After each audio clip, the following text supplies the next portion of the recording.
Яшә татар miskin булып түгел, бөйрек булып яшә син җирдә. Барысы да сиңа сокланып сыннар, шулай яшәүгә соңгы җирдә.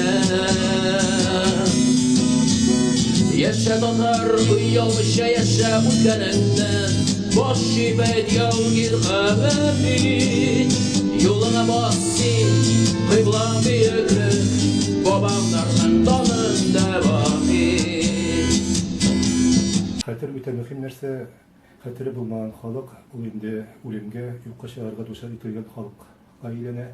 Менә шуңа күрә дә хатирне саклау безнең изге бурычыбыз.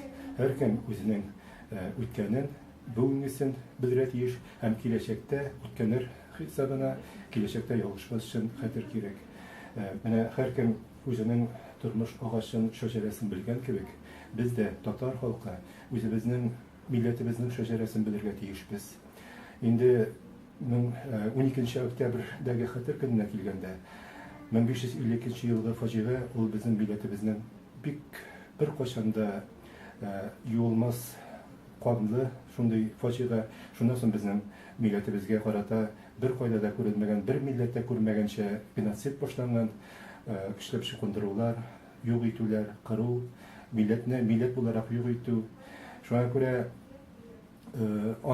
менә бу әйберне без шушы 52 елда, 1552 елда шаһит киткән бабаларыбызны, бабаларыбызны һәр вакыт искә алырга тиешбез, дуа кылырга тиешбез.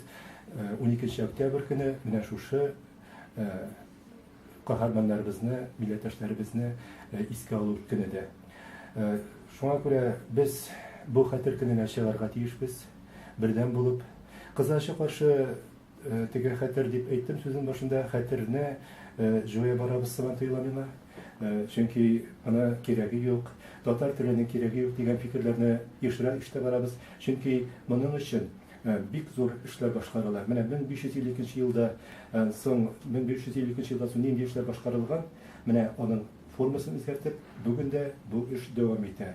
Әйтик, шул мәктәпләрне ябулар һәм башкалар бүген Россиядәге геополитик сәясәт милләтләрне юкка чыгару максатыннан эшли. Шушы максаттан, шушы нисбәттән бик күп белгечләр баш вата, зур-зур институтлар эшли.